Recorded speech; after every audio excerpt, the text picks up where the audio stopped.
On ESPN, we had the Lakers and the Grizzlies and all kinds of drama in that game. And Adrian Wojnarowski is here with late-breaking news from Memphis. Greeny, that's right. This just in, Dillon Brooks will not be suspended for Game 4 in L.A. on Monday night. The NBA reviewed that flagrant 2 foul on LeBron James that led to his ejection last night, a shot to his groin.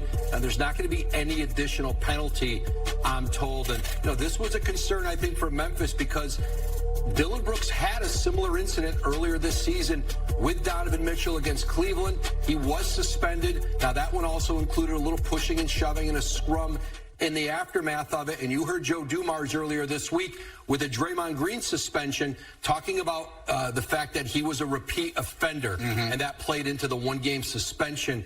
But the NBA believes it didn't rise to the level of a suspension. So now, with the Grizzlies down 2-1 and their most important game of the season, Monday night in L.A., Dillon Brooks will be in the lineup. Yeah, the series now will go every other day with a lot of travel in between, which you'd think would favor the Grizzlies. So outstanding late news again from Woj that the Grizzlies will not be without Dillon Brooks in that game, and including the regular season and playoffs. As mentioned, Brooks has been ejected 5 times total, twice in the playoffs. It's the most ejections of any player during that span. He's also the only player in Grizzlies history to be ejected multiple times in the playoffs. So let's get into this series quickly here, and let's just start, Jalen, with your reaction to that news. People will say, well, Draymond got suspended, James Harden got thrown out of a game under these circumstances, and Embiid didn't under those, and now the decision on Dillon Brooks. How do you feel about it? I'm not surprised he isn't suspended. I'm happy that they didn't take it a step further because he did get ejected, and that was punishment enough for me during the game.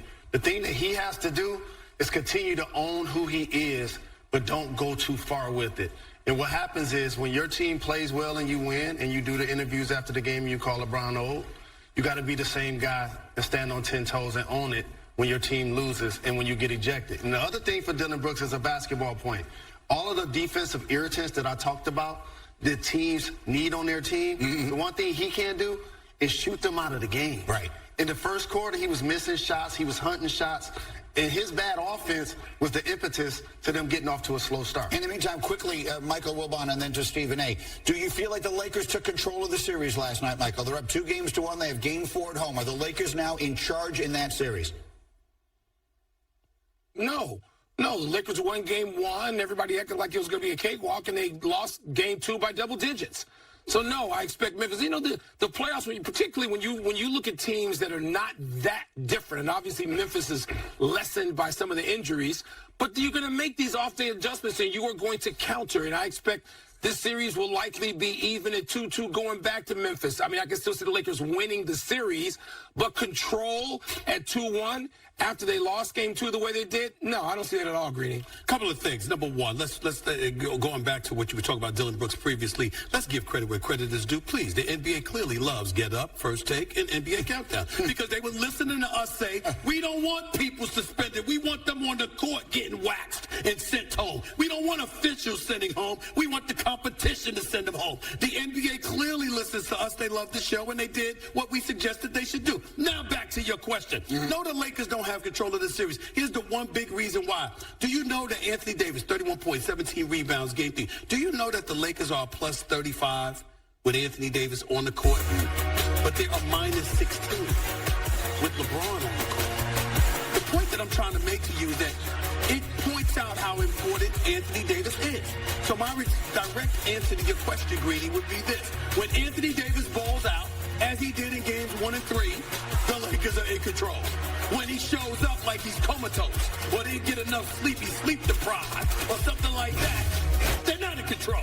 So it all comes down which Anthony Davis is going to show up. And so we will see again. He's been very effective on the defensive end as well. That series picks up again tomorrow night. In the meantime, Dillon, let's work our way over there so that we can talk about some of your predictions as we continue here. For the Grizzlies to have any chance in this series, they will need the Ja Morant they got last night in Game 3. He scored or assisted on 75% of his team's points on Saturday, the second highest rate by any player in a playoff game in NBA history. Only LeBron James in a finals game in 2015 had a higher percentage. And that brings us, as promised, to Jalen's DraftKings. Live at the Seaport in New York City. We are brought to you by Grey Goose, the orange and gray sky, orange and blue skies, I should say, have been replaced by the orange and blue shirts and ties with one Stephen A. Despite the gray skies here in New York. We're going to get to that game in a minute. Michael Wilbon will join us in a moment. Jalen Rose is here. I'm Greeny, but we begin with our game out west today. And Draymond Green, the center of attention. He is our opening tip. Kings and Warriors in San Francisco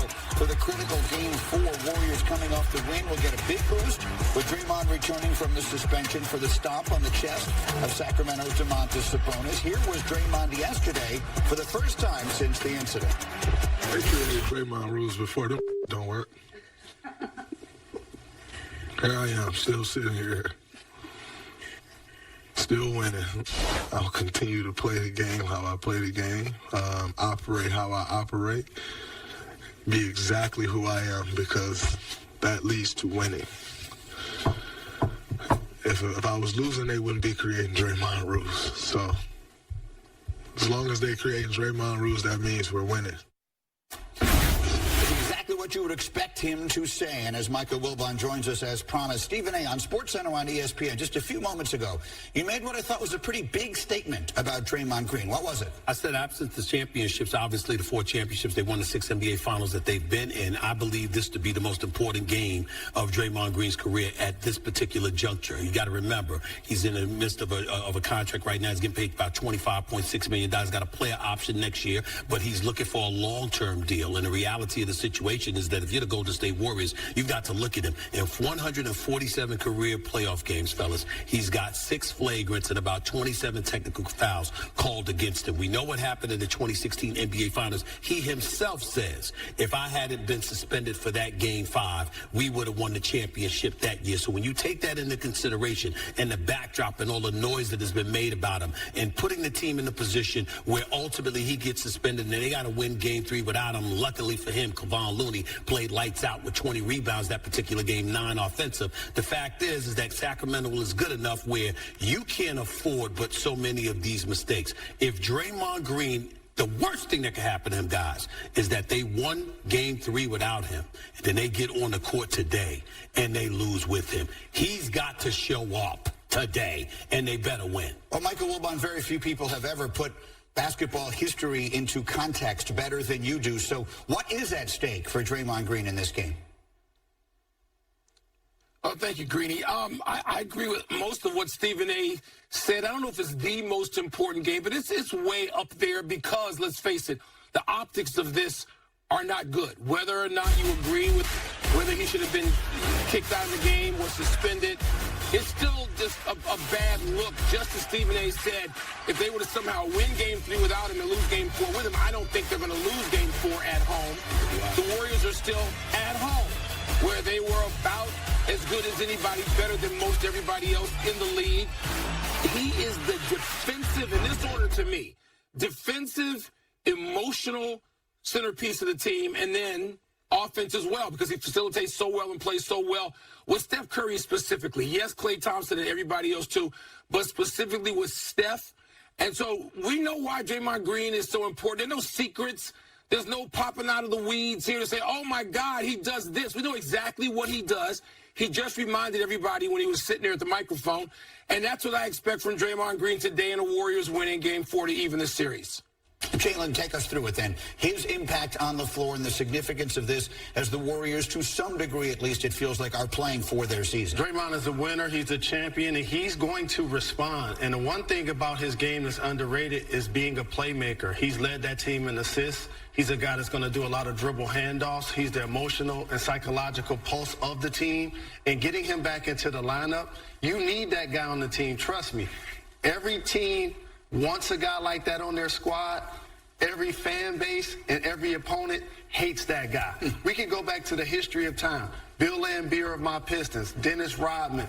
We seeing a guy like Dillon Brooks try to become that guy and elevate to that level. Meta world peace. It's always that guy initially that plays defense and does all of the things will light up the scoreboard that makes a team go. Draymond Green is going to respond in a big way today. The Golden State Warriors is going to win on their home. We will have news on Dillon Brooks coming up in just a couple of quick minutes. Stephen A., I thought I heard you start to say you do expect the Warriors to win today. Without question. They better win, and I believe they will win. I've got the Warriors winning this series in 7 games. That does not happen if they lose game 4 today and fall 3-1. This could be over in 5. They know it. We all know it. They've got to win game 4 today, and I believe they will. Well, teams that fall 3-1 down in a best-of-7 series historically only come back to win 5% of the time. So is that what's at stake today, Michael Wilbon? Is the season at stake for the Warriors today? Absolutely. We saw how